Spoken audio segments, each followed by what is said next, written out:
damos inicio a este webinar que hemos preparado desde EDEU Escuela de Negocios, en donde nos acompañan Javier Bertolá, Ana Pérez y Becky Olivares, destacados profesionales del mundo del compliance. Queremos que ustedes tengan lo novedoso, lo que impacta el tema de implementación y todas las buenas prácticas que hay en el tema de la ley de protección al informante, muy reciente, muy pertinente en este ámbito del compliance.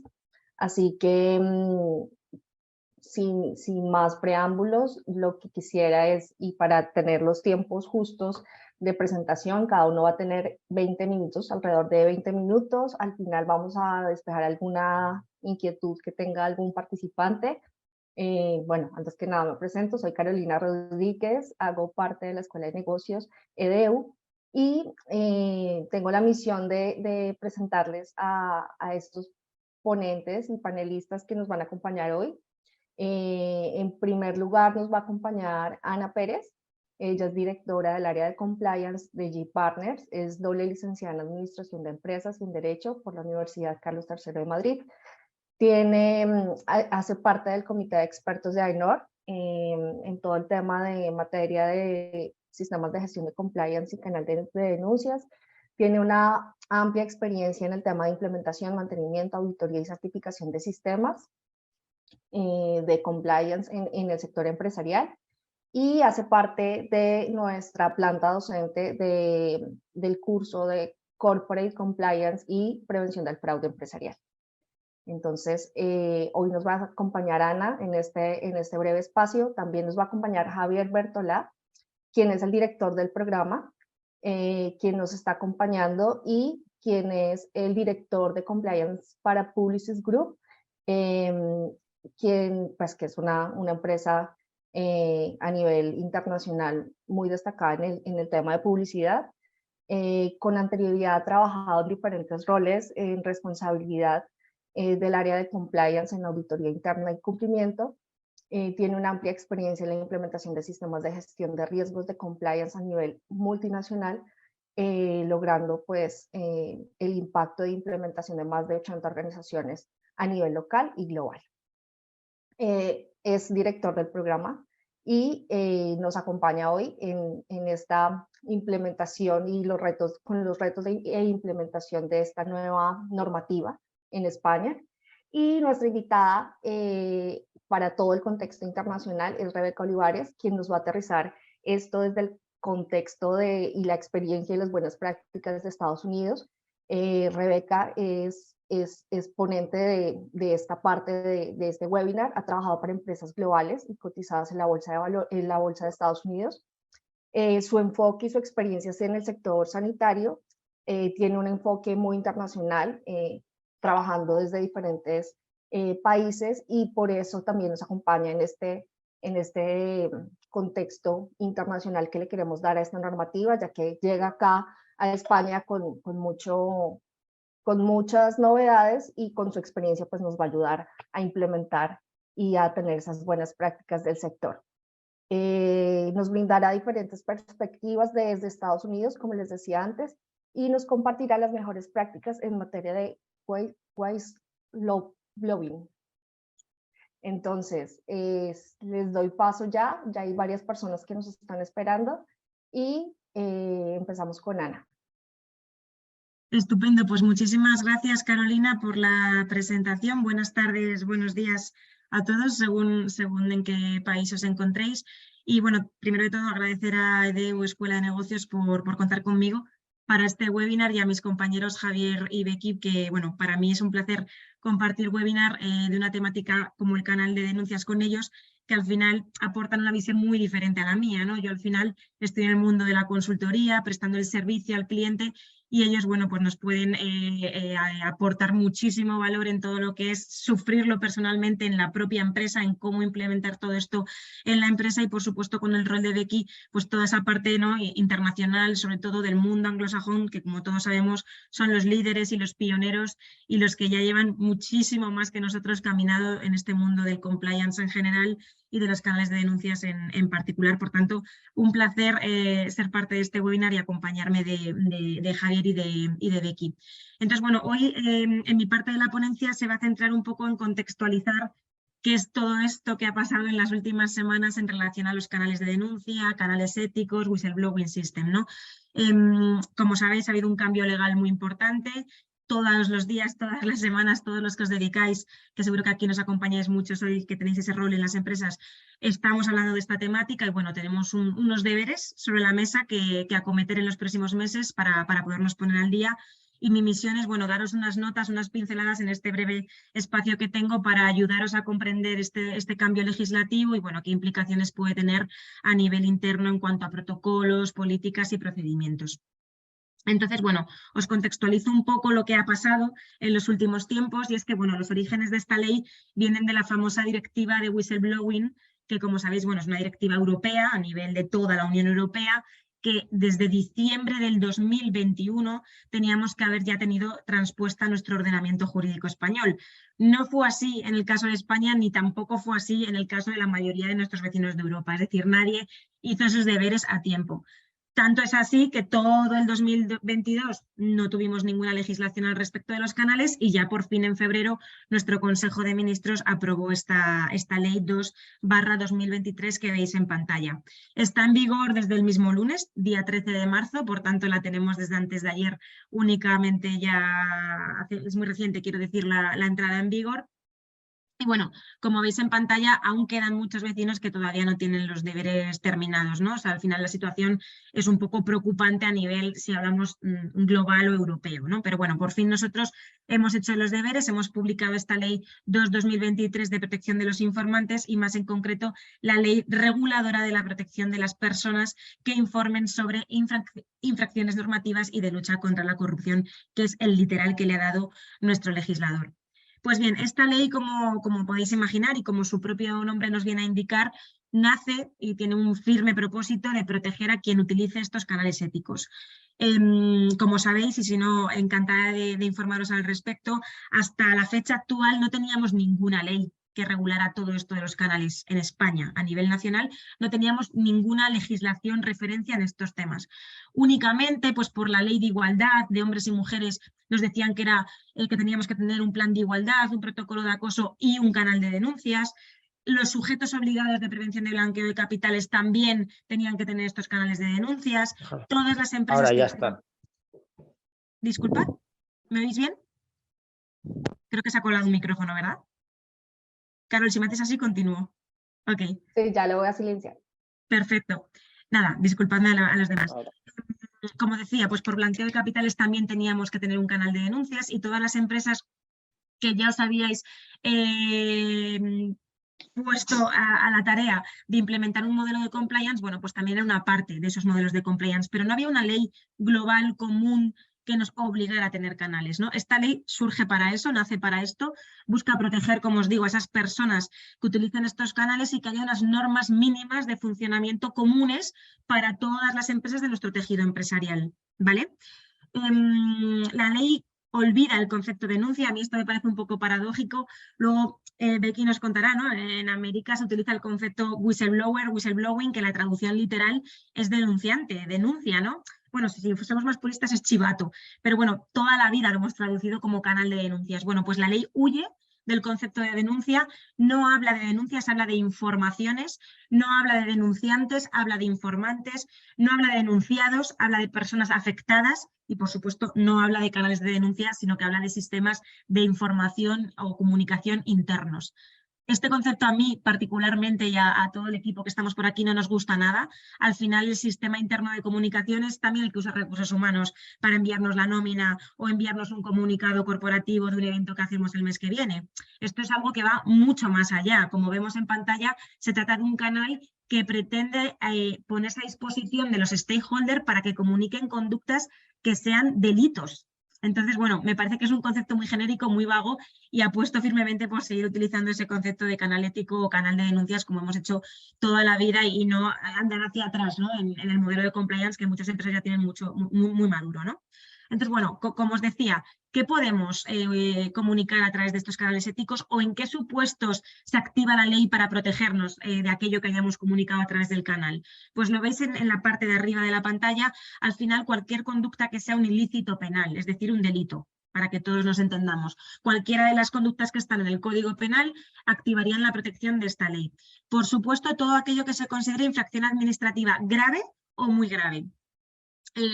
Habla en general, administrativa grave o muy grave, pero sí que es verdad que se hace una mención específica a todo lo que tiene que ver con Hacienda, seguridad social, prevención de riesgos laborales y toda esta categoría de temáticas.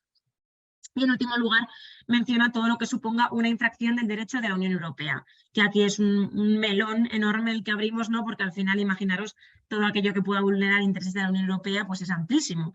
Vamos desde temas de derecho de la competencia, tema de fraude de subvenciones, por supuesto temas de impuestos, ¿vale? O sea, al final aquí la temática es amplísima. En resumen, nosotros recomendamos siempre que todo lo que os llega a través del canal lo gestionéis, lo investiguéis, lo analicéis, aunque simplemente sea para decir, oye, este no es el canal, no es parte de lo que la ley de protección del informante nos obliga a proteger y a darle cobertura, sino que esto tiene que ir por otra vía, ¿vale? Aunque la respuesta sea esa, activemos siempre el protocolo en todo aquello que nos entre a través del canal. Las personas que lo pueden utilizar y que se pueden amparar en esta ley, pues todo el mundo. En resumen, ¿vale? Ahí en pantalla os hemos puesto algunos bullets, pero como veis, trabajadores actuales, trabajadores antiguos, personas que están en proceso de selección y aún no están en nómina, proveedores, contratistas, subcontratistas, personas en prácticas, becarios, las personas que ayuden y asesoren al informante desde el sindicato de turno hasta su abogado y todo su entorno. O sea, el ámbito, el alcance, el scope de la protección de la ley es amplísimo. O sea, lo resumimos muy fácilmente en un todo el mundo que quiere utilizar al final estos canales va a ser protegido por esta ley 2/2023. Obligados a cumplir con esta ley. Pues bueno, nuestro legislador ha ido a un criterio muy amplio y muy de máximos, ¿vale? Si nos vamos al sector privado, las cifras son clarísimas. Todas las empresas de más de 50 trabajadores, como seguro que ya habéis escuchado por muchas vías de comunicación, pues todas las de más de 50 empleados tienen que tener este tipo de canales. El cuándo es la diferencia, ¿vale? La ley ha sido un poquito permisiva y dice, bueno, todas las demás de 250 empleados el 13 de junio tienen que tener todo el canal implementado conforme a la ley, sus protocolos y sus pertinentes aprobaciones por el órgano de gobierno, y las que sean de menos de 250 pero más de 50 les dejamos hasta el 1 de diciembre. O sea que los pequeñitos, dentro de estas cifras que os comento, todavía tienen un poquito más de tiempo. No obstante, justo antes de empezar, lo comentaba con los compañeros, uno, el tiempo vuela, y más en el ámbito profesional, y dos, al final, el que no tenga nada va justo de tiempo, ¿no? Porque tienes que buscar esa plataforma que cumpla con las exigencias legales, seleccionar a tu proveedor, armar tu canal corporativo a medida de tus necesidades, montar tu protocolo de gestión, someterlo a consulta de tus sindicatos, que todo lo apruebe el órgano de gobierno, y bueno, las cosas de Palacio van despacio, así que sí que os recomendamos que, bueno, sin prisa pero sin pausa, y sobre todo, bueno, las que sean más de 250 empleados tienen que empezar ya, porque junio no queda nada si nos ponemos en términos de ejecutar un plan de acción. En el ámbito privado también incluimos, por supuesto, todos los partidos políticos, sindicatos y organizaciones empresariales.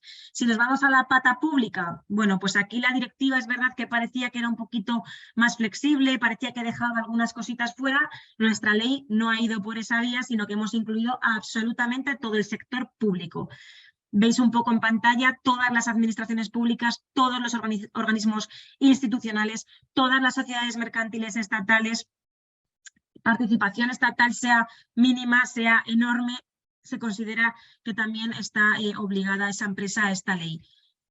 Universidades públicas, como no puede ser de otra manera, en fin, ahí tenéis una lista bastante amplia, pero en definitiva es todo lo que sea público, ¿vale? Los municipios, parece que la directiva decía, no, solo los que tengan más de 11.000 habitantes. Pues bueno, la ley finalmente ha entendido que da igual el número de habitantes y que todos los municipios deben tener también sus correspondientes canales de denuncias, ¿vale? Entonces, bueno, al final un alcance amplísimo, obligados prácticamente todo el tejido empresarial español y todo el ámbito público, ¿vale? A nivel de uso del canal, bueno, os hemos traído, dado el pequeño espacio que tengo para contaros aquí, algunos puntos principales para que tengamos en cuenta, pero bueno, lo cierto es que si leemos la ley de una forma exhaustiva y detallada, bueno, pues hay bastantes puntos donde, sin ser temas muy significativos, sí que es verdad que han dejado claro cómo se espera que procedan las empresas, ¿no? Entonces, bueno, aquí algunas cuestiones. Es clarísima en términos de plazos. Tenemos que respetar unos tiempos de gestión. 7 días para acusar recibo a la persona que nos informe de cualquier cuestión y 3 meses para informarle del estado de situación de su expediente, ampliable en otros 3 si la investigación lo requiere y nos estamos demorando en el tiempo siempre y cuando esté justificado. En todo este espacio temporal, en algún momento, cuando la empresa decida, tenemos que dar también audiencia a esa persona afectada, al denunciado. Es decir, la ley en un 90% ampara al denunciante, al informante, si hablamos correctamente tras esta nueva ley. Habla de su derecho a enviar una denuncia anónima, de su absoluto derecho a la confidencialidad, a que no se tomen represalias contra su persona ni contra nadie de su familia y de su entorno, pero también habla de ese denunciado, ¿no? De su presunción de inocencia, de su derecho al honor, de su derecho a ser oído y escuchado. Puede que sea una denuncia falsa, no nos olvidemos de esto, ¿no? Entonces, bueno, la ley nos dice, escucha a la parte afectada, escucha al denunciado, pero en el momento en el que más te interese. Más puntos importantes, por fin, hablan de integración de canales, ¿no? Imaginemos 2 patas distintas, una multinacional con multitud de filiales alrededor de toda España, incluso fuera de España, ¿no? Nos dejan que estos grupos empresariales articulen sus canales a través de un solo canal, una sola vía de entrada, y que con un único canal, un único responsable de ese canal, un único protocolo de gestión, podamos canalizar el canal de denuncias de todas las empresas de nuestro grupo. Muy interesante este aspecto, desde luego.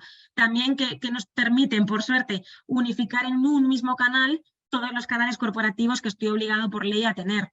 Pues si por igualdad tengo que tener un canal, si por acoso tengo que tener otro, si por blanqueo tengo que tener otro, unifiquemos todo en el mismo canal y trabajemos aprovechando sinergias, máxime si son temas que puedan ser relacionados con los delitos, ¿vale?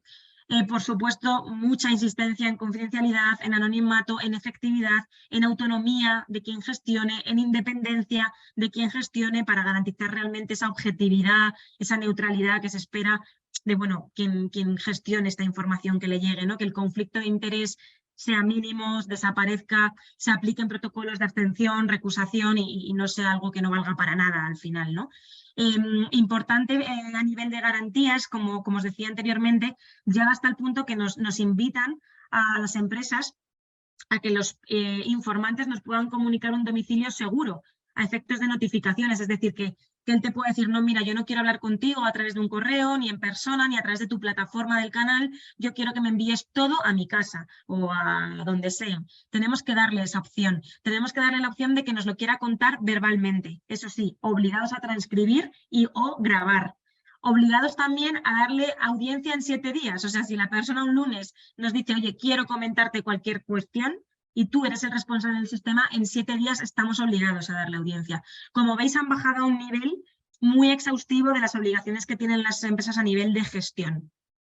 Importantísimo aquí, también nos obligan junto a esa tenencia de ese canal, conforme a las exigencias legales, y la tenencia de ese protocolo de gestión de ese canal, conforme a las exigencias legales, nos obligan a tener un responsable de todo esto, ¿no? Ese responsable tiene que ser alguien de dentro de la empresa, pero sus tareas, sus funciones, la gestión como tal, la puede externalizar si lo estima pertinente, ¿vale? La gestión puede ser interna o externa, pero la denominación de ese responsable del sistema debe ser alguien de la compañía y nombrado por el órgano de gobierno. Importantísima, previa consulta, que no aprobación, importante este matiz, a la representación legal de los trabajadores. Es decir, los sindicatos tenemos que informarles de qué estamos haciendo en relación al canal de denuncias para que estén al tanto. Otro matiz importante, si antes de la Ley 2/2023 ya teníamos una función de compliance, estupendo, esa función de compliance puede continuar con sus tareas de gestión del canal. Si no teníamos absolutamente nada y lo montamos de cero, quien desempeñe ese rol de responsable del sistema debe de ser un directivo, ¿vale? Esto es muy cuestionable. Hoy no nos va a dar tiempo a debatir sobre esto porque tienen que entrar los compañeros, pero bueno, ¿a qué se refiere la ley con directivo, ¿no? Aquí podríamos hablar largo y tendido y si necesariamente tiene que ser un directivo el responsable de este canal o tiene que ser otras figuras, ¿no?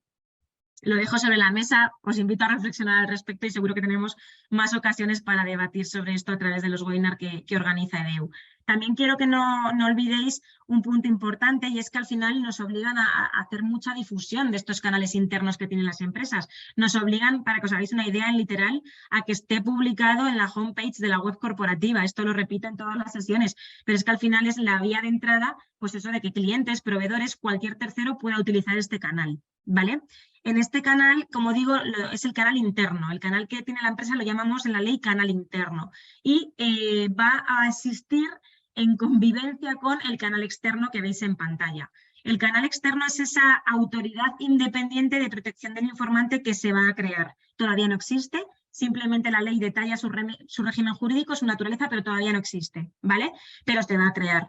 Esta autoridad independiente de protección del informante sería una especie, para que entendáis la analogía, de agencia tributaria o de agencia española de protección de datos, pero para el ámbito del canal de denuncias. Y se va a llamar canal externo. La ley dice que siempre el trabajador de turno, por ejemplo, tiene que acudir al canal interno, al canal de la empresa. Pero obviamente si quisiera, podría acudir a esta autoridad y comunicar sus hechos y, por supuesto, entiendo que esta autoridad, si ve indicios claros de delito, actuará de oficio, como una inspección de trabajo, por ejemplo, o cualquier otra autoridad pública. Entonces, bueno, aquí se nos abre otro melón importante, veremos qué pasa con esta autoridad, veremos si se crea y en qué momento. Tenemos obligación de comunicarle quién es nuestro responsable del sistema cuando exista. Tenemos obligación de comunicar a nuestros trabajadores todos los canales externos, autonómicos, nacionales y europeos que tiene a su disposición. Y bueno, supongo que este tema también traerá cola y iremos viendo cuál es el desarrollo normativo que hay al respecto. Y para terminar, ni mucho menos es mi intención asustar, pero sí que es verdad que bueno, las sanciones que se han impuesto, se han establecido, perdonad, en esta ley para aquellos que incumplan con las disposiciones de la misma, pues son brutales, ¿no? O sea, simplemente no tener un canal en el tiempo y en el plazo que te corresponde se considera infracción muy grave, y las multas para las empresas pueden ir desde 300.000 euros al 1.000.000 de euros, ¿no? Entonces, bueno, me decían esta mañana, ¿no? Bueno, y si no lo hacemos, ¿qué pasa? Si al final tampoco es tanto la sanción, a lo mejor no me interesa meterme en este charco. Pues bueno, 300.000 euros, ¿no? Yo creo que nos interesa tener esto al día, tenerlo atado. Y bueno, no olvidemos que ya no es una ley que nos lo exige, sino que es verdad que por el compliance, que es el origen de todo esto, al final sí que es una herramienta de monitorización y prevención de riesgos muy importante en las compañías, puede aportarnos información muy valiosa a nivel interno, mejor conocer los problemas primero de primera mano a nivel corporativo y de puertas para adentro, intentar buscar soluciones, tomar medidas antes de que nos explote en un juzgado, ¿no? Entonces, bueno, más allá de que nos obliguen por ley, pensemos en que al final es una herramienta que nos va a ayudar como empresa a monitorizar nuestros riesgos y a mantener limpia nuestra reputación. Hasta aquí un poco esta parte de contexto legislativo. Javier, te doy paso para toda esta parte de los retos. Dejo de compartir y te permito compartir a ti toda esta parte de los retos en la implementación de este tipo de sistemas, de canales en una empresa, ¿no? En el día a día. O sea, Javier al final es Compliance Officer y tiene ese reto, ¿no? de cumplir con esta ley 2023 en su compañía. Así que nada, Javier, cuéntanos a qué te expones y a qué te enfrentas los próximos meses. Estás en mute. Hola, muchas gracias, Ana. ¿Veis mi pantalla correctamente todos? Sí. Sí. Vale, pues muchísimas gracias. Lo primero de todo, pues agradecer mucho a EDEU su invitación a participar en este webinar con dos excelentes profesionales con las que he tenido el placer de compartir muchas tardes de debate y de angustias con respecto a los sistemas de compliance, como son Ana por un lado y Becky por otro. Para mí es un placer enorme poder compartir este ratito con ellas, ¿no? Bueno, como os decía anteriormente Ana, y en un primer lugar Carolina, yo soy el director global de compliance en Publicis Group, que es una de las principales pues multinacionales en el sector del mundo de la publicidad. Operamos en más de 120 países, lo que nos ha obligado pues, a mirar pues con lupa y desde un prisma también pues muy amplio, y no solamente desde el punto de vista de la legislación española, lo que significa y el impacto que va a tener pues esta nueva legislación que es a nivel europeo, ¿no? En primer lugar, en España, pues como sabéis y como ya hemos repetido, lleva en vigor pues 3 días, es algo relativamente nuevo. Y aunque pues muchos les gusta llamarlo la ley del canal de denuncias, y como bien decía Ana, pues las denuncias parece que no existen, ¿no? dentro de este texto legal, sino que hablamos de alertas, ¿no? Pero al final no deja de ser simplemente un medio para la protección de la persona que lleva a cabo esa alerta, ¿no? Estamos poniendo mucho el foco, yo el primero, de reconocer en cómo llevar a cabo y cómo implementar nuestro sistema de comunicación interna o de denuncias, como lo veníamos llamando hasta ahora, pero también hay que tener en cuenta y no perder de vista lo que es la idea esencial y lo que persigue esta ley, ¿no? Que al final no es otra cosa que promover la cultura ética dentro de una compañía y que existan los medios y las garantías suficientes para que cualquier persona que pueda, ya que presencia o que tenga alguna sospecha o cualquier tipo de inquietud con respecto a cualquier pues quebrantamiento bien de la ley como de un principio ético de la propia compañía pueda poner en conocimiento pues estas inquietudes y que se pueda investigar y llegar a una conclusión y poner un remedio pues a esta reclamación, ¿no?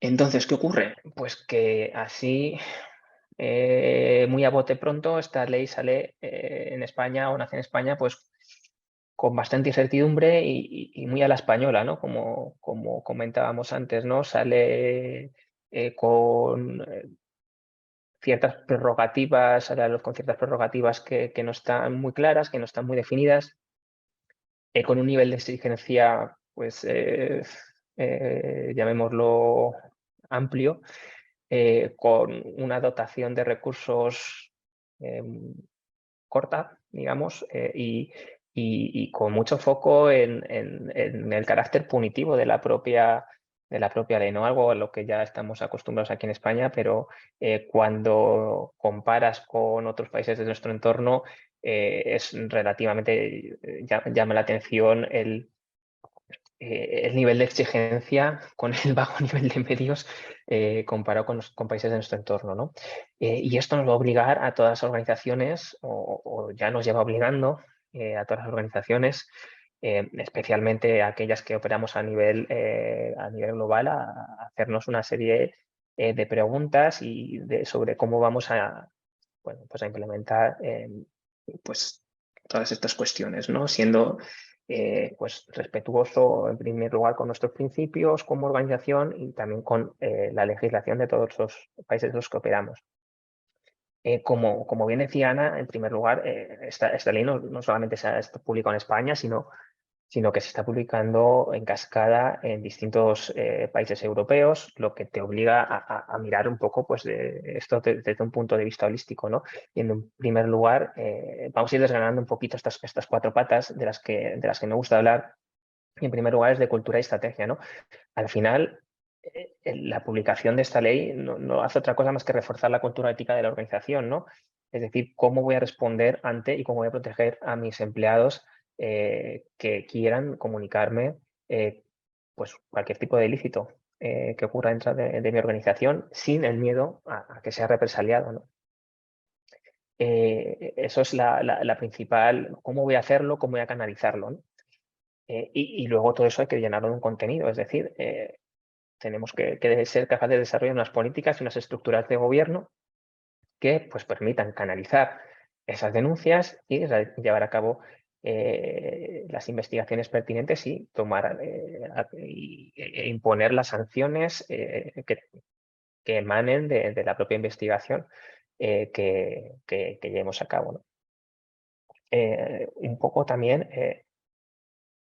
la ley asume una eficiencia de prácticamente reloj suizo en el funcionamiento de de todo y la coordinación de todas las personas y estructuras que están envueltas dentro de la organización, ¿no?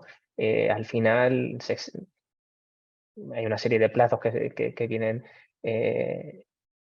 dentro de la ley y que hay que cumplir y exige pues, un nivel de coordinación y un nivel de exigencia muy amplio y aparte también una dedicación muy amplia de recursos, ¿no? O sea, ya la mera implementación de un software que para una compañía internacional, bueno, pues es un imperativo, no es una opción. Y para empresas de mediano tamaño, pues casi es muy aconsejable, pero que requiere una serie de recursos, una serie de recursos financieros para la implementación, una serie de recursos de pago de licencias, una serie de recursos de investigación y formación, ¿no? Al final tiene un impacto, como veis, pues a todos los niveles, ¿no? Vamos a ir desgranando, ¿no?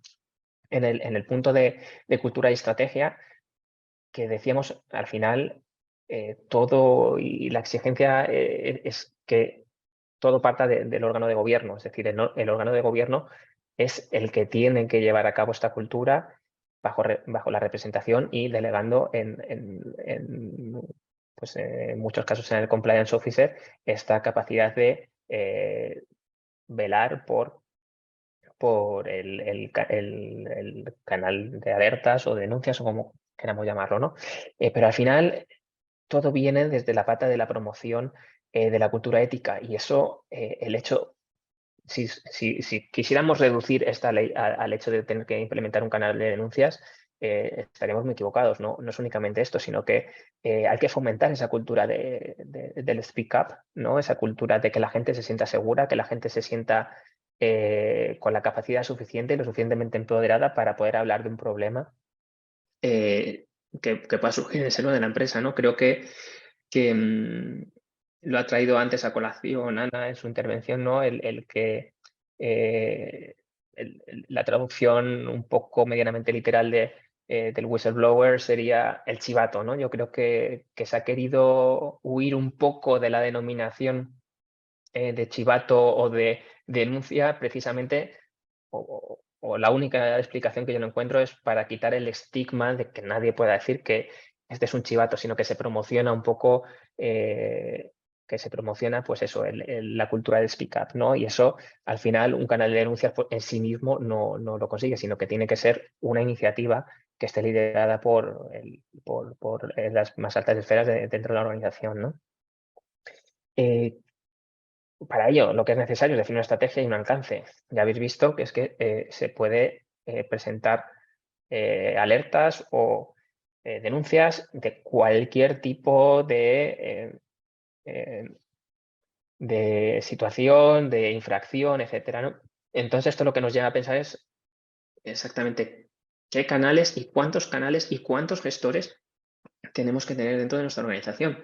Yo supongo que yo me estoy basando un poco en la empresa multinacional, que es donde estoy trabajando, ¿no? Y donde mayor experiencia tengo, ¿no? Pero al final, en muchas organizaciones internacionales, dependiendo del tipo de denuncia, existen diversos mecanismos de investigación. No es, o hasta ahora, o en muchas organizaciones, cosas relativas a acosos, cosas relativas a discriminación, cosas relativas a más, digamos, desde un punto de vista personal, se estaban llevando a cabo desde recursos humanos.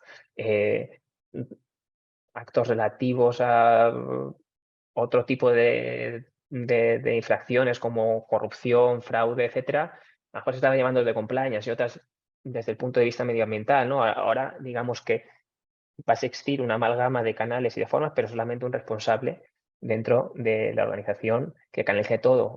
Entonces, puede llevar a tener una disparidad que sea difícil de manejar, ¿no?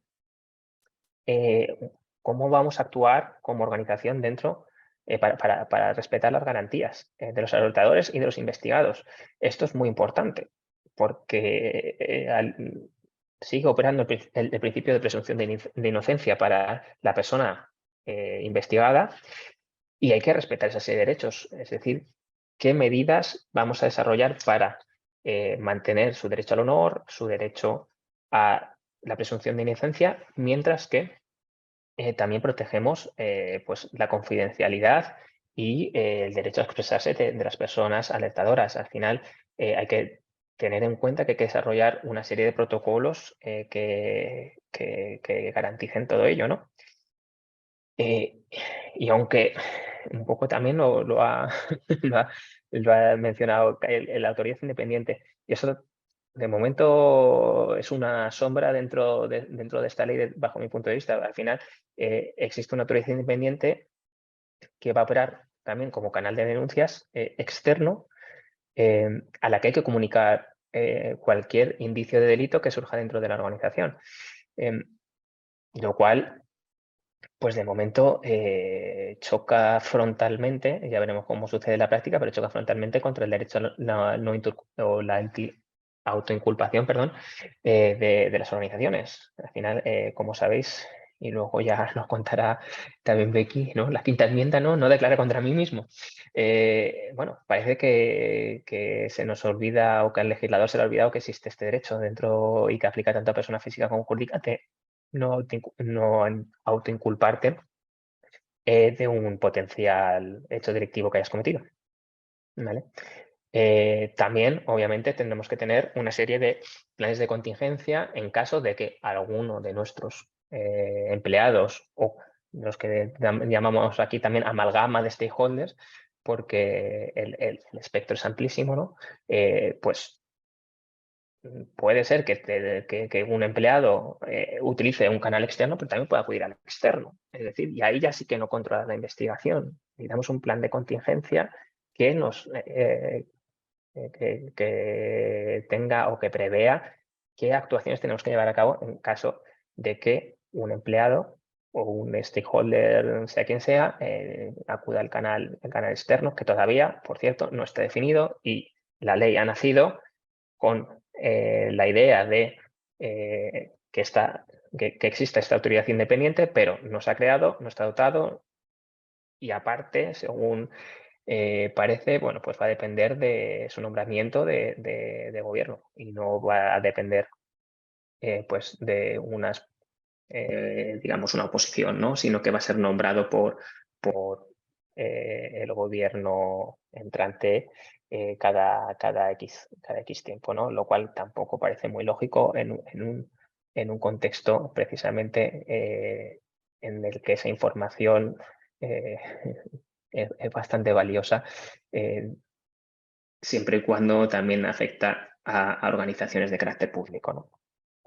Y luego, pues también hay que llevar a cabo un plan de organización, un plan de comunicación tanto interno como externo. Ya hemos visto cómo, o sea, que aquí que la ley pretende proteger a todo tipo de stakeholders, no solamente a un empleado, sino a un proveedor, a un cliente, a sus familiares, a los asistentes letrados. O sea, y aparte tienes que darles a conocer que existe este canal, tienes que darles a conocer tus procedimientos. O sea, es prácticamente inabarcable la cantidad, ¿no? de stakeholders a la que tienes que llegar y tienes que comunicar la existencia de tu canal, ¿no? Entonces, se nos abren muchos frentes en los que hay que trabajar, y, como digo, no únicamente centrarnos en el canal de denuncias, que también es estrictamente importante, ¿no? Pero aparte, o sea, esto a nivel estratégico yo los definiría como los puntos clave, pero como decía, hay que dotar de contenido. Es decir, hay que desarrollar una serie de políticas y procedimientos que garanticen, en primer lugar, la existencia de estas medidas de protección y este canal de denuncias, que debe ser aprobado por el board, ¿no? Previa consulta, como decía Ana, a los representantes legales, ¿no? Y aunque había dicho Ana que no íbamos a entrar en este melón, pero sí vamos a entrar, porque me parece una contradicción profunda el matiz que se ha llevado a cabo y se ha tomado en la ley, ¿no? Para mí, la principal sombra de esta nueva legislación, y es que la persona que debe ser responsable, ¿no? Muy bien, la gran mayoría de compañías multinacionales tengan un compliance officer y si lo más lógico y prácticamente la única opción que te deja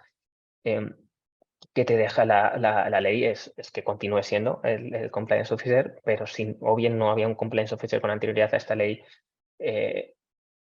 pues realmente el hecho de que por ley tenga que ser un directivo deja muchas dudas. A mí también me deja muchas dudas personalmente, aunque no lo diga la ley exactamente, pero no sé si la ley está pretendiendo equiparar un compliance officer a un directivo, lo cual es algo que yo he defendido en contra. Vamos, que siempre he defendido que un compliance officer no puede ser un directivo. Los directivos se les paga y están ahí para tomar una serie de decisiones. Y, sin embargo, un compliance officer, su función es crear un sistema y crear unas actividades de monitorización y de control.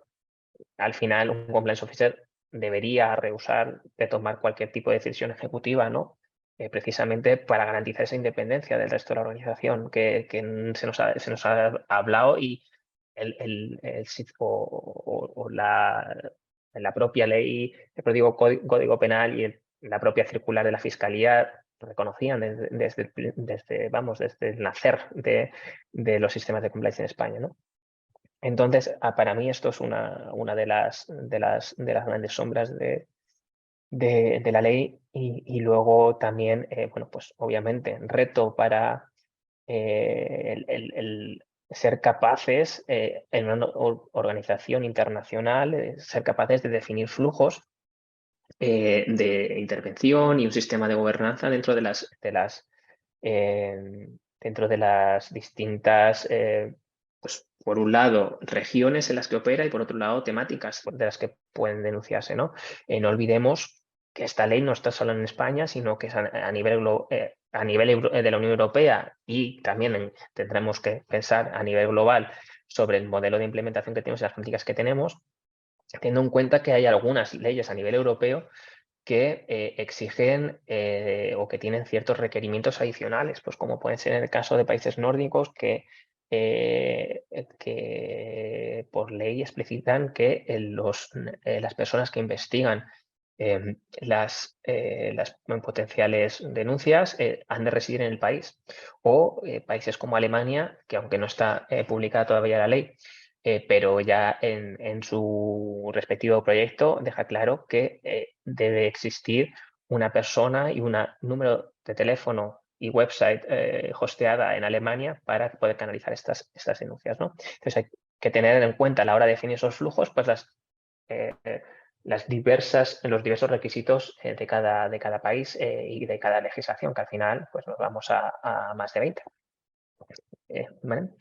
Y luego otro de los retos a los que nos sumamos es, como decía antes, ¿no? la diversidad que existe de potenciales canales y potenciales y de potenciales localizaciones en los que puede estar dividido un canal en organizaciones pues, que operan en diversas regiones y de un espectro muy amplio, ¿no? Al final, la ley exige tener un libro de registro y que se monitorice y el no tenerlo unificado, el no tener un canal de soporte que permita de alguna forma el tener ese libro de registro actualizado pues puede llevar un poco a lo que es el caos en caso de que se reciba algún tipo de investigación, ¿no? Vale. Luego, a nivel de operaciones, ¿qué me preocupa?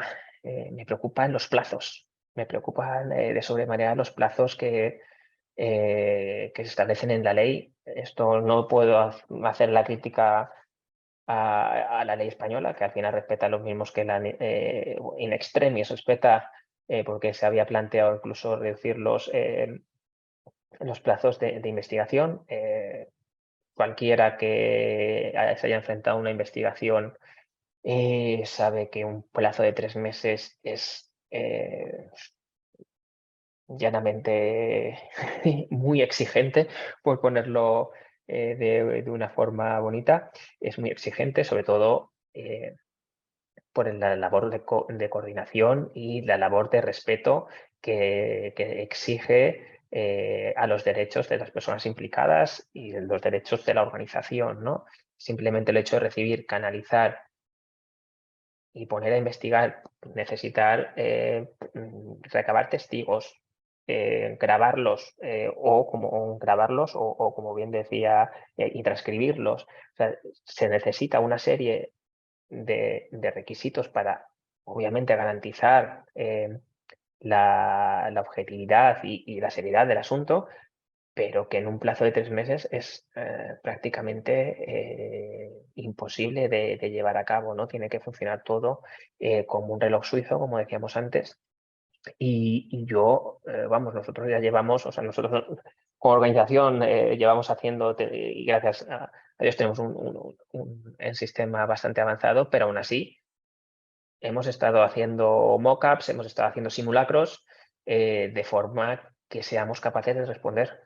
Una persona o una organización que implanta esto de nuevas le va a ser muy complicado. Le va a ser muy complicado el hecho de llevar a cabo esta investigación en un tiempo tan corto, ¿no? Y aparte, también es cómo llevamos a cabo y cómo monitorizamos la ausencia de represalias, ¿no? Dentro de la organización, ¿no? Obviamente, no olvidemos que el principio último y el objetivo último es el hecho de proteger al alertador. Es decir, y entonces tenemos que diseñar una serie de acciones que realmente no afecten a la persona que está alertando cuando se trate de buena fe. Otra de las grandes cuestiones es qué pasa o qué pasará con aquellas personas que abusen de este sistema, ¿no? Sabéis que la ley pues, garantiza una serie de acciones que no se pueden tomar con una persona que está alertando. Entre ellas, pues no se le puede despedir, no se le puede cortar progresiones, no se le puede castigar de ninguna forma financiera. ¿Qué va a pasar con las personas que utilicen este sistema cuando tienen la sensación de que van a ser despedidas, ¿no? Y entonces puedan utilizar este sistema para garantizar su supervivencia profesional dentro de la organización en lugar de transmitir una preocupación real, ¿no? Bueno, está por ver. Está por ver qué va a pasar dentro de cómo va a afectar a temas disciplinarios y legislación laboral, ¿no? Y por último, tema de recursos. Al final decía que la ley ha salido muy exigente. Obviamente no hay ningún compañero que esté en mi situación que no sepa con absoluta certeza que tiene que implementar una herramienta de software para poder canalizar esto.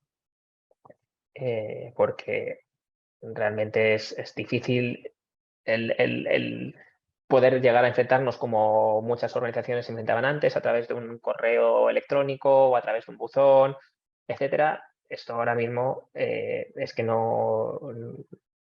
difícilmente puede encontrarse acomodo dentro de los parámetros con los que antes o con anterioridad a la publicación de la ley, muchas empresas se movían y se sentían realmente confortables, ¿no? Cumpliendo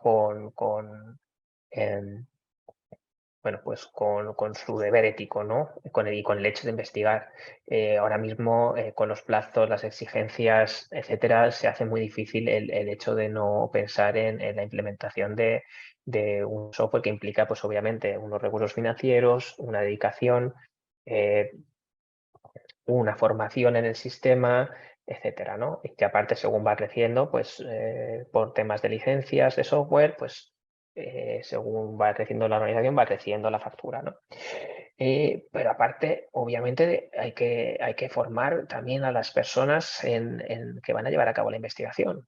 Una cosa es cómo funciona el programa, pero la ley tampoco te dice muy claramente cómo tienes que investigar. Por tanto, necesitas personal con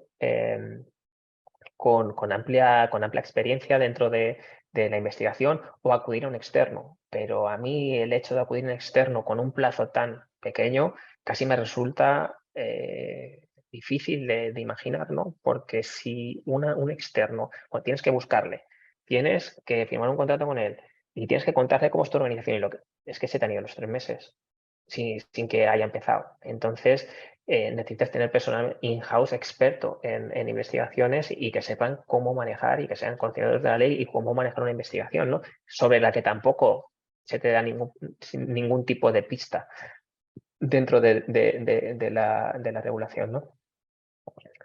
Y por tanto, ese es uno también de las principales barreras que veo que existen, ¿no? Y como me he pasado un montón de tiempo, y me disculpo para mi siguiente compañera que es Becky, voy a ceder ya el uso de la palabra, deseando que os haya quedado claro cualquier tipo de pregunta que tengáis en este aspecto. Vale.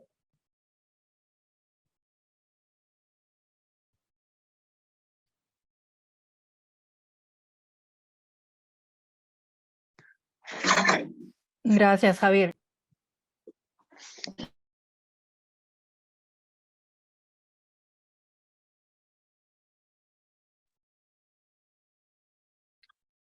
Hola, ¿sí me escuchan? ¿Aló? Sí, Becky, te escuchamos. Ok, Nos muy bien. escuchamos. Gracias.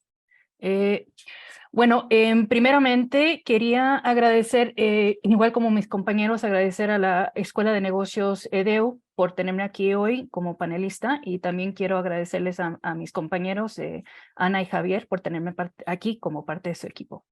Lo que yo voy a hacer hoy es que les voy a brindar una perspectiva estadounidense y también mejores prácticas, ya que nosotros como país tenemos casi 40 años cumpliendo con ley de denunciantes, y eso es otra cosa que les quería comentar, que les voy a quedar mal con ese término, porque toda mi presentación tiene ley de denunciantes. No sabía que la ley de España había utilizado la palabra informante, ¿no?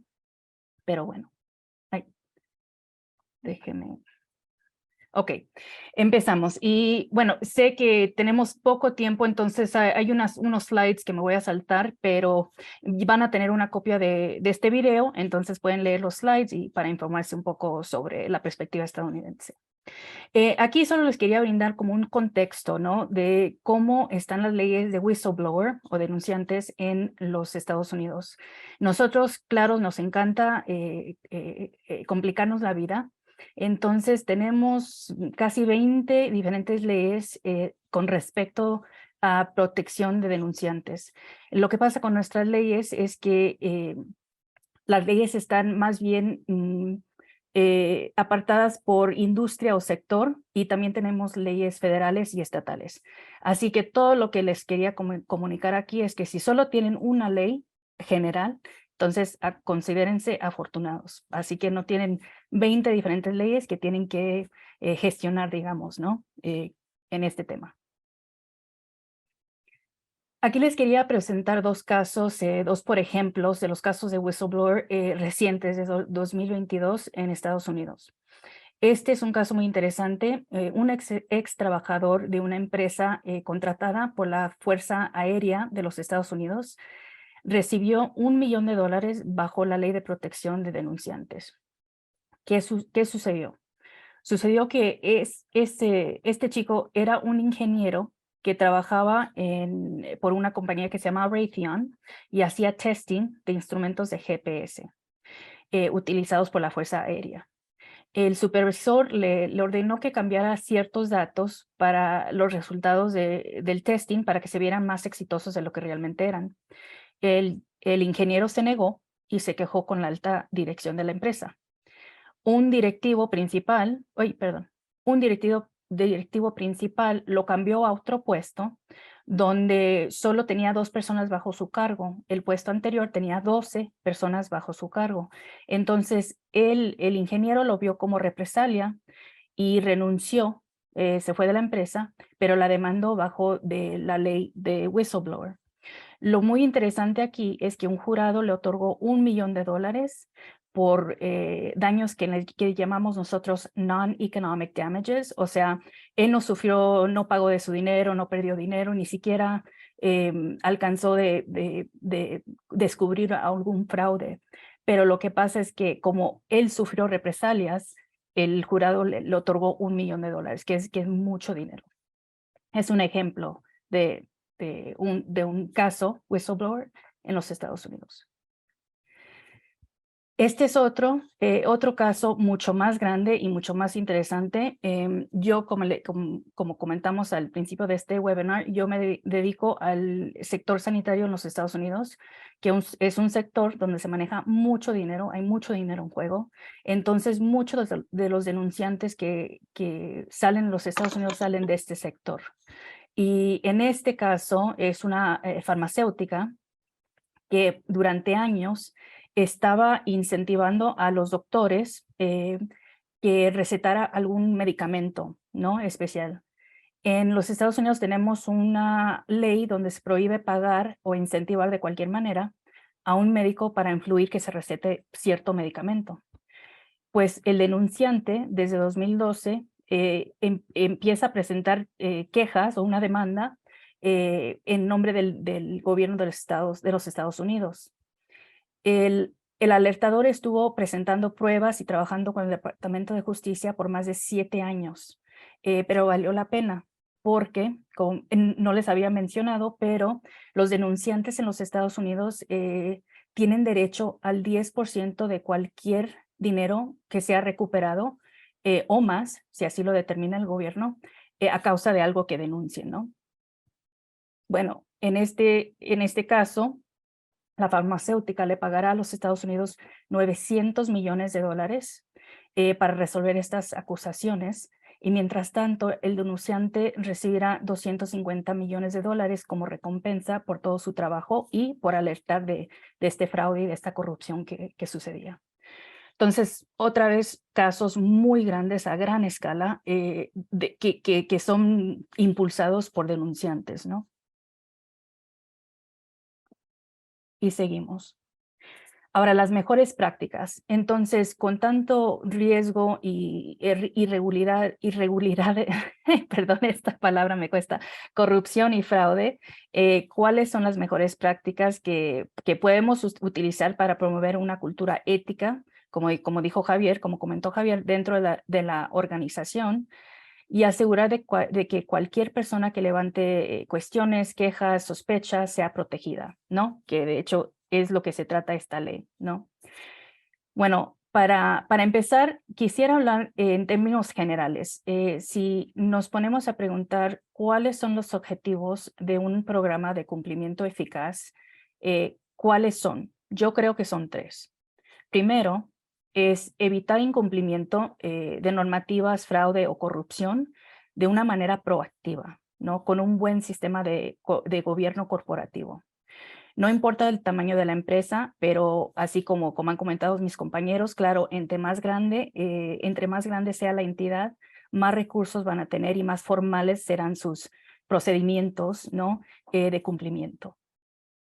Número 2, empoderar y persuadir a los empleados para que denuncien irregularidades internamente antes de que decidan denunciarlas externamente. Creo que mi compañera Ana había comentado que esta agencia donde se van a hacer quejas externamente en España no existe todavía, pero el denunciante también tendrá la opción de ir a los medios, ¿me entiendes? Y si va a los medios, entonces eso ya pone la reputación de la organización en juego. Entonces, el objetivo número 2 realmente debería ser persuadir a los empleados que utilicen los canales internamente para que la empresa tenga la oportunidad de investigar todo a fondo. Y número 3 es responder a cualquier denuncia de manera inmediata, adecuada y completa.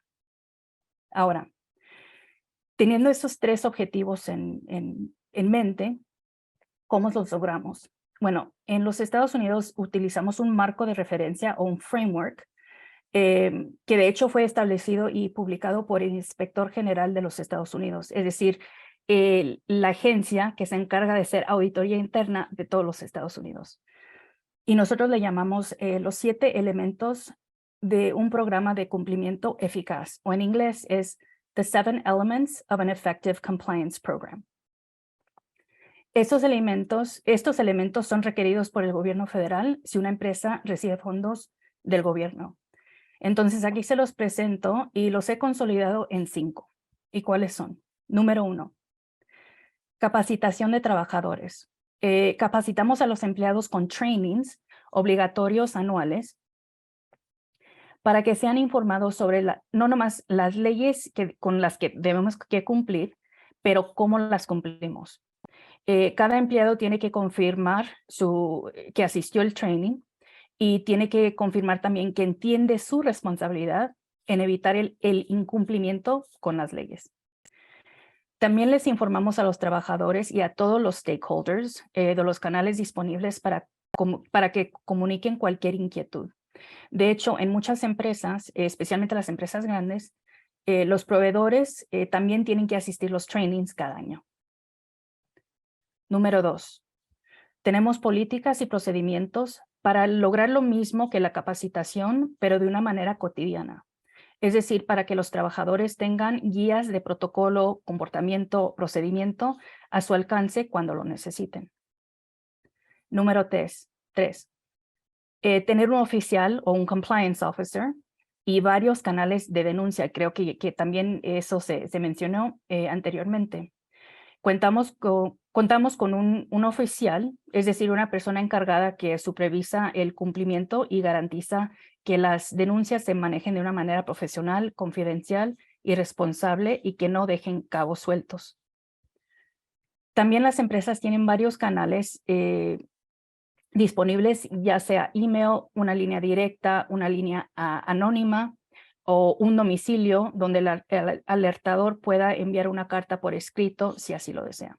Entonces hay muchos canales, incluso externos o internos, donde se puede levantar una queja, una inquietud, como sea. Número 4, monitoreo y auditoría. Una vez cada 2 o 3 años se realiza una auditoría interna revisando objetivamente la función de cumplimiento, asegurando que tiene el personal, los procedimientos adecuados y que todo esté funcionando como debe ser. Y por último, número 5, resolver casos de denuncias e informar al directivo. Nos aseguramos que cada una de las denuncias se resuelva de manera completa y oportuna y preparamos informes para la alta dirección y la junta directiva, o sea, el board, sobre tendencias de cumplimiento en la empresa. Y quizás te preguntas, ¿y por qué es importante informar a la dirección y al board? Para que ninguno pueda decir que no estaba enterado de irregularidades o problemas o sospechas de incumplimiento, ¿no? Es decir, todos somos responsables y claro, la más alta dirección, el board son los más responsables, ¿no? Y bueno, con eso, estimados participantes, en conclusión, en mi opinión, y como le digo, tomando las mejores prácticas en mente, lo mejor para cada empresa es tener procedimientos y canales internos sólidos para manejar las quejas o denuncias internamente, en lugar de que los denunciantes se sientan obligados a denunciar de manera externa o pública como primera opción. Esto le permite a la empresa el tiempo para investigar la denuncia a fondo y poner en marcha un plan de remediación si así se necesita. Como por ejemplo, contratar a sus propios abogados para que ellos también lleven a cabo una información o una investigación. Ay, yo no sé qué le sucedió aquí a mi PowerPoint. Bueno, muchas gracias. Les agradezco su tiempo y aquí voy a dejar de hacer sharing. Ok. Muchas gracias. Gracias a todos por su participación. Tenemos aquí una pregunta, si alguno tiene la posibilidad de responder. Nos pregunta Alexander, bueno, han habido varias preguntas, una sobre el tipo de formación que se podría adquirir en estas temáticas, que ahí hemos dejado nuestra página web con todo el portafolio de programas que tenemos desde EDU Escuela de Negocios. Actualmente tenemos uno de los programas pues, que engloba todo el tema de compliance y forensic, y es el de especialista en corporate compliance y fraude empresarial. Este programa está en convocatoria para el próximo mes, así que están invitadísimos a participar de este programa. Dentro de las preguntas, pues ahí nos pueden contactar, está nuestro correo y nuestra página web en donde pueden ver otros cursos de formación que tenemos. Y la otra pregunta que nos hacía Alexander es si en la ley 2 de 2023 en España se obliga a invertir en una herramienta tecnológica desde las empresas. No sé si Pues, Ana o Javier nos puede ayudar en este tema. bueno, Javier, si quieres me lanzo o te lanzas tú y me complementas como quieras. Sí. Bueno, yo lo primero, déjame que haga un matiz y es que soporto la invitación de Carolina, no como director de la formación, pero realmente es una formación muy buena en Corporate Compliance que hacemos y donde precisamente tenemos aquí a la ponente experta en canal de denuncias, que es Ana, que también es profesora dentro de este curso y que es precisamente ella quien se encarga de este punto, ¿no? Y como experta yo ya me callo, te dejo ahí. Vale, no, muy rápido. Mira, efectivamente la ley como tal expresamente no te dice que tengas que invertir en un software tecnológico. ¿Qué pasa? Que sí que te exige, aunque no te diga que inviertas en un software tecnológico, te exige que tengas un canal 100% anónimo y confidencial.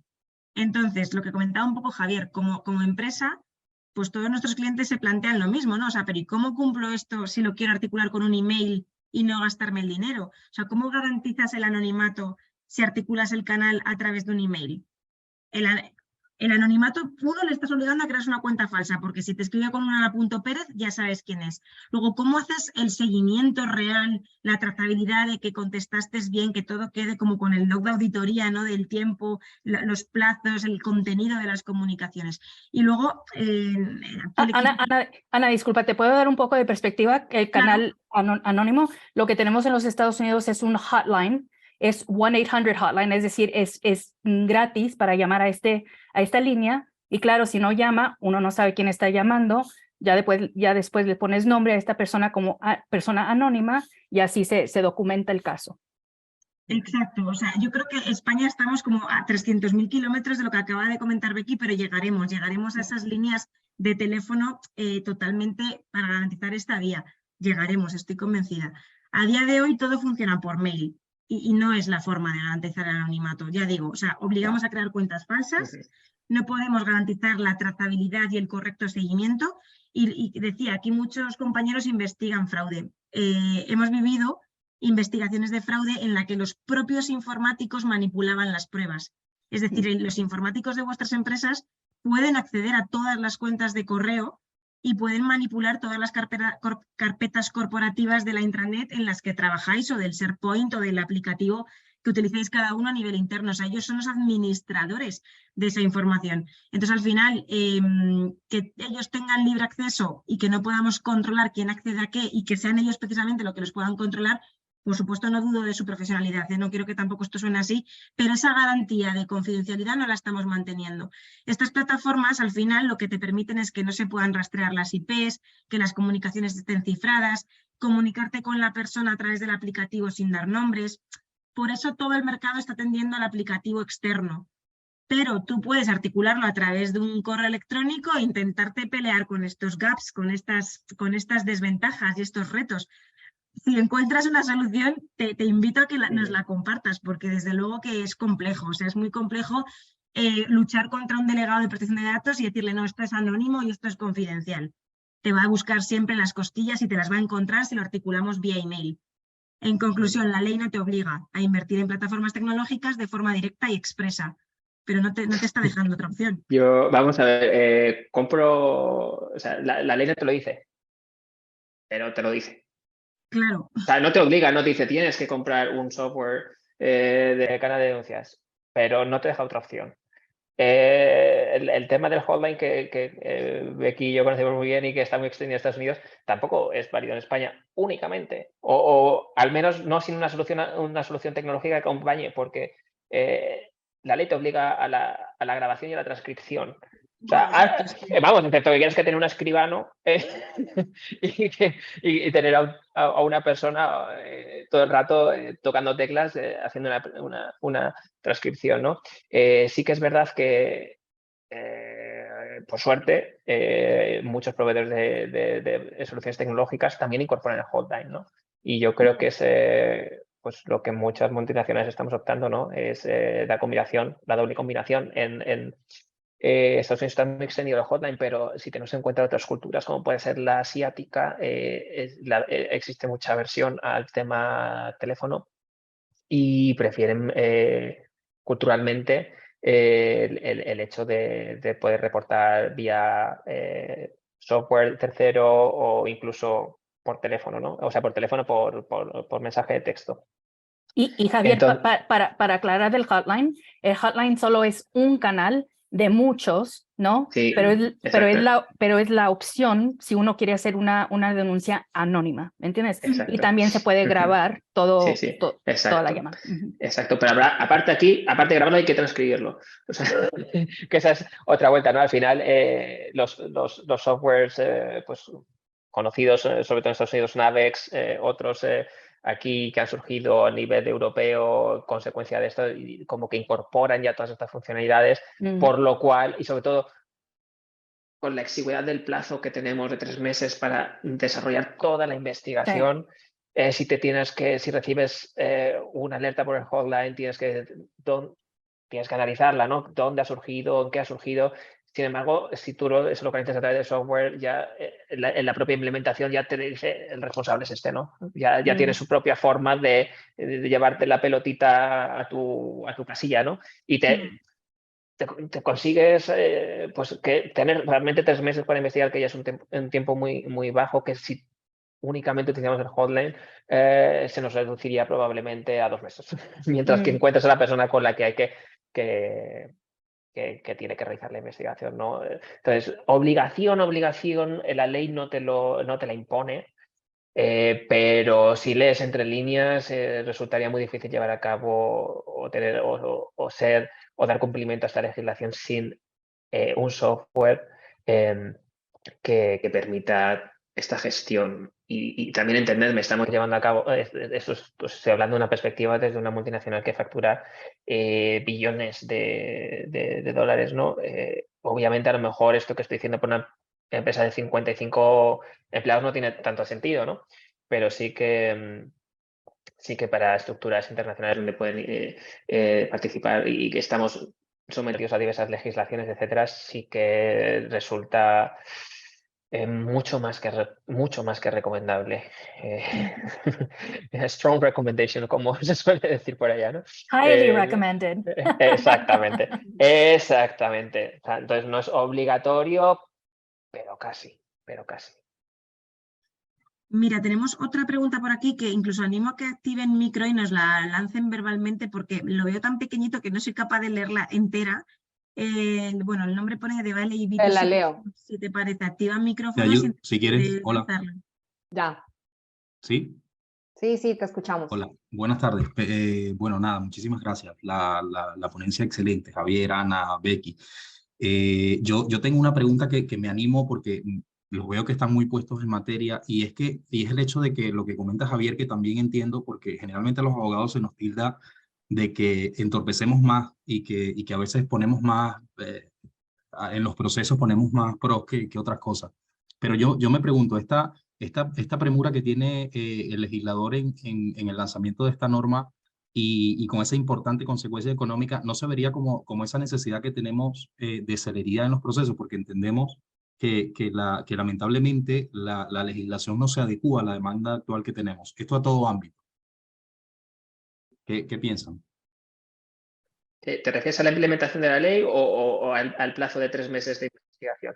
Sí, lo que tú dices que yo lo comparto. Al final, decir que es 3 meses es mucho porque a nivel de organización hay muchas cosas detrás que se tienen que adecuar y luego la investigación en sí es bastante complicada. Pero yo, el análisis al que voy es que si efectivamente el legislador ahora lo que intenta sería como cuando da este plazo tan corto en que efectivamente pues se cumpla y porque en medio hay seguramente derechos que se están vulnerando. ¿Me explico bien o me está costando? Te explicas perfectamente. Es uno de los retos a los que yo había hecho, que hay que respetar. Y estamos en un como sabéis, en España, pues nos sigue desde desde fuera tenemos un sistema legal muy garantista, ¿no? Y cuando decía yo hay que formar a la gente de investigación, lo más probable que si alguien se lance así de su buena aventura a realizar una investigación vaya a quebrantar una serie de principios y derechos fundamentales tanto del alertador como del investigado, ya que obviamente a continuación van a venir las sanciones que, como bien decía Ana, son hasta 1 millón de euros, ¿no? Al final ya sabemos cómo funciona el legislador español. Bueno, yo lanzo ahí las cosas y tengo luego esa capacidad punitiva de 1 millón. Comparado con nuestro vecino de la izquierda, Portugal, que puede una capacidad sancionadora de hasta 50.000 y nuestro vecino por la derecha, Francia, de hasta 60.000 y nosotros 1 millón. Y no solamente es 1 millón a la organización, es que me parece que va hasta 600.000 al compliance officer. Ahora, dile cómo has encontrado talento cuando te expones claramente a una multa de más de medio millón de euros como compliance officer en caso de vulnerar esta ley. Son sombras dentro de esta ley y bueno, prefiero dejarlo ahí porque probablemente mi opinión sea controvertida, ¿no? Pero sí existe, no sé, yo veo también un poco de esa capacidad coercitiva que siempre demuestra España y la dotación de pocos recursos para realmente desarrollar esa estrategia anticorrupción que han desarrollado otros países como Francia y como Portugal a la hora de implementar sus leyes de canales de denuncia respectivos, ¿no? Bueno, esa es mi opinión. Yo, siguiendo un poco con esta reflexión, me pongo un poco en la gorra del legislador, ¿no? Veo dos patas, la buena o dos caras de una misma moneda, ¿no? Veo el fin recaudatorio, ¿no? De esas sanciones tan enormemente elevadas que comentaba Javier, y también hay un tema cultural que es real, y es que aquí en España había mucho miedo entre los empleados, sobre todo, a utilizar este tipo de aplicativos por falta de garantías y por miedo a represalias. Entonces, sí que es verdad que hacía falta esta ley, sí que es verdad que hacía falta que hubiera llegado antes y que fuera exigente. O sea, la necesidad era real. Ahora ya, como somos así, o todo o nada, nos hemos pasado quizá de frenada. Y bueno, también está ese posible riesgo de fin recaudatorio por ahí latente, ¿no? Pero creo que sí que hacía falta una regulación en todo esto y que la gente se sintiera protegida y amparada en el uso de este tipo de aplicativos. Cuando se permitieron en España en el 2018 las denuncias anónimas gracias a la Ley de Protección de Datos, yo recuerdo hacer las formaciones en las empresas y fue comunicar que podían lanzarlas de forma anónima y al día siguiente cayeron denuncias. O sea, hacía falta protección, era necesario y era necesaria la exigencia en la protección. Sí. Eso sin duda, lo que me parece es, y yo desde el punto de vista del legislador, la única forma que quiero justificar el plazo, que yo creo que obviamente estoy a favor de esta ley, aunque tengas sombras, creo que tiene muchísimas luces también y que era absolutamente necesaria. Lo que pasa es que es más fácil criticar que alabar también.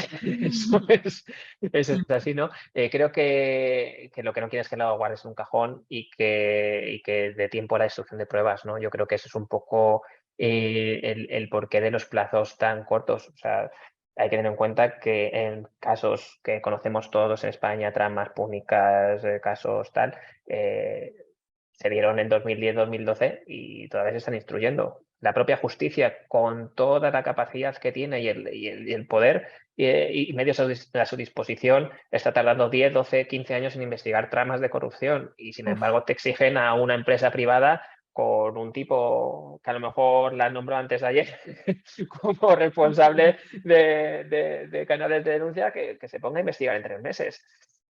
Me resulta un poco, como cuanto menos llamativo. O sea, al final yo no sé si lo que buscan es que decir, bueno, mira, yo lo he investigado, he visto aquí que había algo raro y ya se lo comunico a la Fiscalía, se lo comunico a la Autoridad Independiente de Protección del Informante, canal externo, y allí busquéis las habas, ¿no? Ya investigáis vosotros, ¿no? No sé si quieren prácticamente ser una puerta a que la gente se autoinculpe o que sea más fácil a la Fiscalía Anticorrupción investigar casos de corrupción en el seno de whistleblowers, lo cual estamos tendiendo a un modelo americano a medias, porque luego al whistleblower allí se le compensa y se le protege y aquí pues, estaremos por ver lo que sucede. Queda por caminar. Alexander, creo que quieres aportar algo, decías en el chat. Bueno, primero decirle a EDU que Gracias por este espacio tan importante, gracias por esos aportes tan increíbles. Hay una frase que dice, lo bueno, si es breve, 2 veces bueno. Pues a mí me parece maravilloso este espacio y lo que se ha compartido aquí durante este tiempo. Y quiero decirles a ustedes que el canal de denuncias anónimo, yo lo implementé en un grupo empresarial en Colombia hace 22 años. 22 años, no hoy. Hace 22 años, como fungía como director de auditoría corporativo de un grupo empresarial, y tú decías algo, no me acuerdo ahorita si fue Becky o Javier o Ana, uno de ustedes tres dijo algo maravilloso y es el peligro que existe cuando el equipo de ingeniería tiene acceso a la información de la línea de denuncias. Eso es gravísimo. Sí, por todo lo que puede ocurrir. Nosotros establecimos una plataforma y en esa plataforma muy sencilla pero funcional existía la manera de hacerlo de manera anónima o poder ser también personalizada, pero solamente el área de auditoría interna tenía acceso a la información. Y Javier toca un tema que también me genera un poco de escozor y es algo que siempre también he repetido desde hace muchos años y es yo no puedo incurrir en un delito para evitar un delito o para investigar un delito. Entonces, al final, si el equipo que recibe la información para hacer las respectivas investigaciones no respeta lo que tiene que ver con el derecho al buen nombre en la extracción de las pruebas o elementos probatorios, no respeta la ley de protección de datos personales donde le dé garantías tanto al denunciante como al denunciado, entonces, a veces, si no se tiene una formación adecuada en todos estos procesos, pues al final terminas cometiendo un delito para mitigar un delito, para investigar un delito. Y pues que me parece muy grave. Así es que muchas gracias por todos los aportes que ustedes hacen en esta ponencia tan increíble. Gracias a ti. Muchas Gracias, gracias. no puedo estar más de acuerdo. Y no Total. solamente que aparte, sino que aparte cualquier elemento probatorio que se pueda recoger dentro de tu investigación si vulnera alguno de los derechos pues que al final vienen recogidos en la ley de enjuiciamiento criminal en España, ¿no? Pues invalidaría toda la investigación realizada. Por eso, bueno, es muy importante que la gente que participa en este, es lo que decía antes, no solamente es un canal de denuncias, es cómo gestionas todo lo que viene detrás, ¿no? Y por eso es lo que decía, no nos podemos quedar simplemente en que esta es la ley del canal de denuncias, sino que eso es, digamos, la punta del iceberg, lo que todo el mundo ve más visible, pero que lleva mucho por detrás, ¿no? Lleva mucho por detrás. Vamos un poco pasados de tiempo, pero quisiera... Hay más inquietudes y el tema da para mucho más, pero si podemos ser muy breves en estas 2 preguntas que nos quedan, ¿puede dejarse en manos de una consultora externa este tema? Javi, si te parece, en esta respondo yo. Como consultora externa de multitud de clientes, no, lo cuento muy rápido. La ley exige que el responsable del sistema sea nombrado por ese órgano de administración que os decía, por ese consejo o ese administrador único, y tiene que ser alguien de dentro, lo que es el responsable del sistema. Pero las tareas de gestión de ese canal se pueden externalizar en una empresa externa. Nosotros gestionamos multitud de canales de multitud de clientes, pero obviamente tenemos un intermediario, una persona en la empresa con la que hablamos, o un comité, muchas veces es un comité multidisciplinar al cual le informamos de las cosas previa activación de los protocolos para evitar el conflicto de interés pertinentes. Vale, la denominación del responsable es interna, pero la gestión te la puede hacer una empresa externa. Bien, vale. ¿La pregunta? Sí. Y tenemos la última pregunta que nos queda y es, ¿el compliance officer tiene alguna manera de blindarse ante posibles sanciones? Pues buenísima pregunta, ¿no? Velitas a la Virgen de la Almudena. ¿Tiene forma? La principal es cumpliendo la ley. Al final, al compliance officer se le presume la independencia y la capacidad. Por tanto, la independencia y capacidad muchas veces implica pues, el tener que actuar de esta forma, ¿no? Me parece que tu pregunta es decir, ¿me puedo librar de la multa? La única forma que te puedes librar de la multa es A, cumpliendo lo que te exige la ley, B, si tienes la suerte de ser abogada. Yo también creo que también el formarse hace parte Sí, de sí. blindarse. Exactamente, conocer, formarte. Existen una serie de colegios que asumen responsabilidad civil en caso de sanción pecuniaria, ¿no? Si formas parte de un colegio de abogados, de alguna asociación de compliance que ya han pensado también, gracias a Dios, en nosotros y en la responsabilidad que podemos tener, se puede no responder personalmente, digamos, sino a través de ello. Mi máxima recomendación es siempre un sistema de compliance sólido en la cual, como compliance officer, tengamos la capacidad de, si estamos exigiendo al resto de personas esa cultura de speak up, el compliance officer es la persona abanderada de esto, ¿no? Es la persona que tiene que levantar la voz, es la persona que es la que va a garantizar que realmente estos procedimientos de protección se cumplan. Por tanto, tenemos que ser de los que demos ejemplos a la hora de dar un paso al frente y hacer cumplir el procedimiento, ¿no? Es una situación que yo como compliance officer interno, pues obviamente es una situación complicada. Está siempre en una encrucijada entre potenciales comentarios, entre cosas que otros no ven o que otros defienden y tú no ves claro.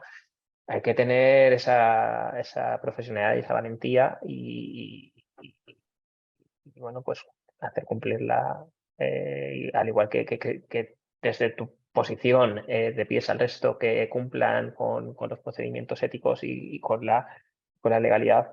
Los compliance officers somos los primeros que estamos obligados a ello. Yo, y por cerrar, y ya terminamos con esto en los 2 últimos minutos que nos quedan, yo en mi día a día estoy siempre con vosotros, con los compliance officers, sois mis defensores, vamos, mi rol es protegeros en vuestro rol. Y sí que lo que yo siempre os digo es al final generar evidencias de lo bien que hacéis las cosas, de lo bien que gestionáis vuestros canales, de lo bien que investigáis, mucho papel, mucha evidencia, mucha trazabilidad de buen hacer, de revisión de controles, de buena gestión de riesgos. Y como dice Javier, levantemos la mano en cuanto veamos cualquier cosa, subámoslo al Consejo de Administración y a partir de ahí el Compliance Officer ha hecho todo lo que tenía que hacer. Claro. Aparte, o sea, igual que nos decimos es que la ley es exigente, lo bueno que tiene esa exigencia, por otro lado, es que a ti te obliga a trabajar de una forma para dar cumplimiento, ¿no? Como bien dice Ana, es muy importante el dejar trazabilidad, ¿no? Aparte, pues todos los que estamos certificados en cualquier tipo de, como en nuestro caso, de sistemas de gestión en sistemas de compliance, os recuerdo que existe una ISO también en gestión de canal de denuncias, pues lo tenemos muy presente, ¿no? Al final yo tengo que ser, o al igual que nosotros exigimos si hacemos una auditoría interna, una investigación dentro de nuestros clientes, es decir, yo como auditor o como persona que investiga siempre le digo al que tengo enfrente, si no me lo demuestras yo no me lo creo. Exactamente. Nos tenemos que aplicar la misma teoría. Lo que no puedo ver para mí no existe. Entonces, hay que realizar un esfuerzo en dejar absolutamente todo documentado y en cómo he cumplido con todas las garantías. Levanta actas, levanta, como bien, las grabaciones, las transcripciones y los hechos, una planificación. Es lo que decía, una de las críticas que le hago a ella es que, oye, si no sabes cómo investigar esto, no vas a saber hacerlo. No tengo una pauta.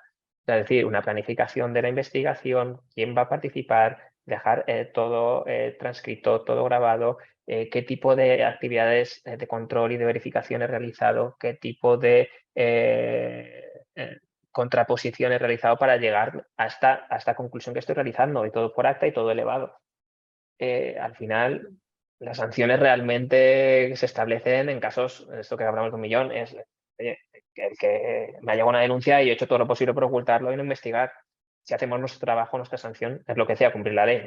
Si hacemos nuestro trabajo, no se nos va a sancionar. Por tanto, hagamos nuestro trabajo y igual que lo exigimos al resto que lo hagan bien, hagámoslo nosotros con esa profesionalidad en la que seamos capaces de cubrirnos las espaldas, ¿no? Perfecto. Pues creo que no hay nada más, muchísimas Carolina. gracias. Sí, muchísimas gracias Becky, muchas gracias Javier, muchas gracias Ana, a todos los participantes que estuvieron muy activos. Contarles que que tenemos para esta convocatoria un descuento especial del 20% de descuento para el programa de especialista en Corporate Compliance. Así que los esperamos invitadísimos a esta convocatoria de abril a participar de este programa que es híbrido, tiene mucha sesión online y mucha sesión en directo así, tipo webinar. Entonces, los esperamos en esta próxima convocatoria. Un saludo muy especial, Becky, por aceptar la invitación. Gracias a Estar ustedes. aquí. Gracias, Javier. Muchas Gracias, gracias. Ana, por estar acá y Gracias. contarnos toda su experiencia. Un saludo especial para todos los participantes.